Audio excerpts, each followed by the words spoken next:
नमस्कार दोस्तों, आज हम एकॉस्टिक गिटार के बारे में चर्चा करेंगे। यानी कि जो गिटार टॉपिक है वो थ्योरिकल कैसे हम उसे समझें, उसके पार्ट्स को याद करें, ट्यूनिंग वगैरह, क्योंकि ये काफ़ी सारे एग्ज़ाम में आता है ये क्वेश्चन। तो प्लीज़ इसको नोट करते जाएं, आपको काफ़ी हेल्प मिलेगी। देखिए जो जो गिटार आपको दिख रही है इसको दोस्तों एकॉस्टिक गिटार बोलते हैं। एकॉस्टिक मतलब इसमें कोई भी इलेक्ट्रिकल कनेक्शन नहीं है, आप इससे डायरेक्ट स्पीकर में आवाज़ नहीं लगा सकते, मतलब आप कोई भी कनेक्शन नहीं लेके जा सकते। ठीक है, तो ये एक तरह से एकॉस्टिक गिटार है। ओके, अब आप इसकी पूरी सारी चीज़ें देख रहे हैं। ये कट अवे डिज़ाइन वाला है, यहाँ पे अलग डिज़ाइन दिख रहा है, यहाँ पे अलग है ना, ये तो कट अवे है, क्योंकि यहाँ से हम ज़्यादा से ज़्यादा फ्रेट तक अपने लेफ़्ट हैंड को ले जा सकते हैं, ज़्यादा से ज़्यादा सुरों को बजा सकते हैं, इसलिए इसमें थोड़ा सा ये कट दिया गया है। ठीक है, एकॉस्टिक गिटार या इलेक्ट्रिक गिटार, उनके पार्ट्स सारे सेम ही होते हैं, हम समझते हैं। देखिए आपको यहाँ पे जो भाग दिख रहा है इसको बोलेंगे हम हेड। हेड क्या काम करता है? हेड में ट्यूनिंग कीज फिट रहती हैं। ठीक है, इतने लगभग इतने ही इंच का, थोड़ा बहुत आगे पीछे हो सकता है। ठीक है, ये रहता है हेड। हेड में रहती हैं ट्यूनिंग कीज। गिटार में 6 स्ट्रिंग्स होती हैं, यहाँ पे लोगो लगा होता है। कॉमन जो चीज़ें मैं वो आपको इस वीडियो में कवर कर रहा हूँ। इसके बाद हेड यानी मुंह या सिर के बाद यहाँ पे आता है जो जो वाइट कलर का दिख रहा है आपको, देखिए गौर से देख लीजिए आप, ये क्या है? ये एक्चुअल में हेड है, सॉरी ये नट है। ये जो वाइट कलर का आपको दिख रहा है ये है नट।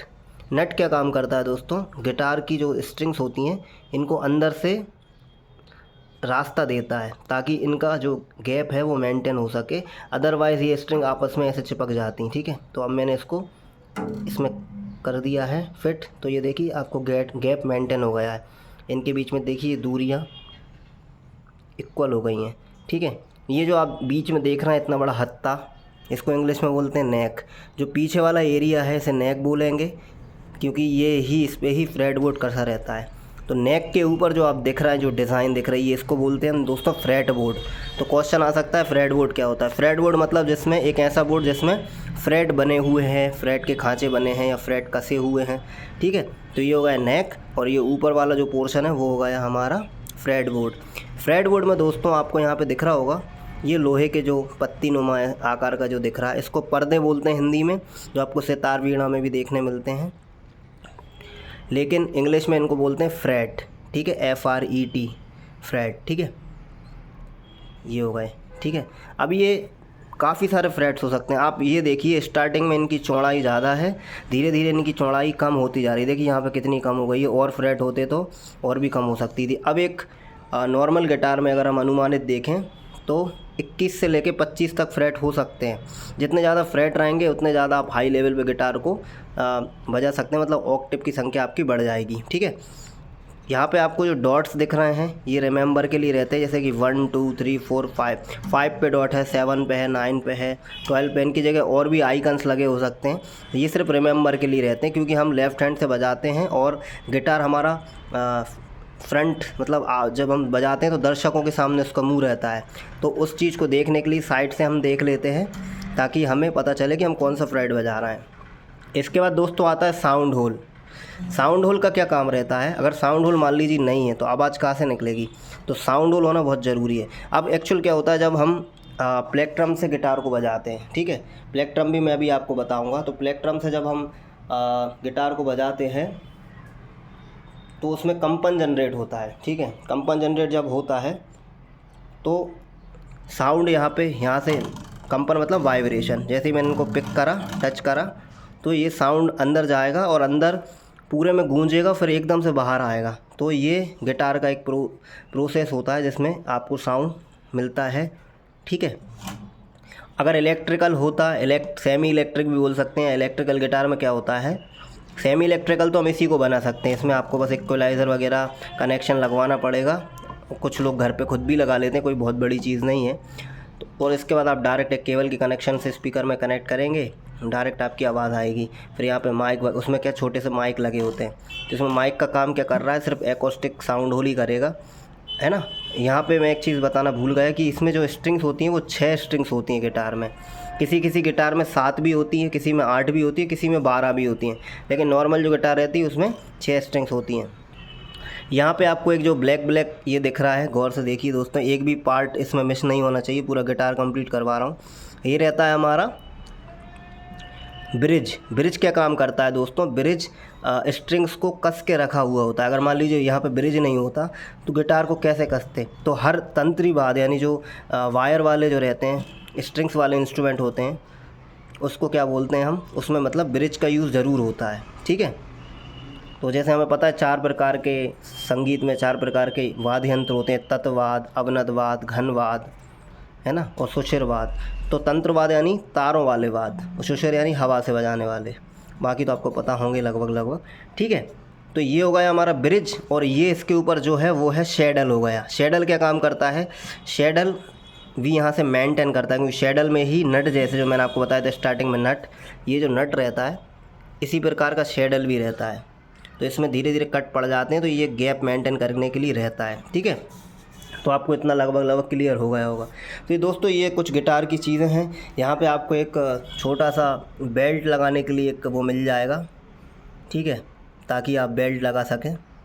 और यहाँ पे दोस्तों, यहाँ पे इसमें तो ट्रस्ट रोड नहीं, क्योंकि एक लोकल गिटार है, 3-4 हज़ार रुपये के समथिंग की ये गिटार है, ज़्यादा महंगी नहीं है।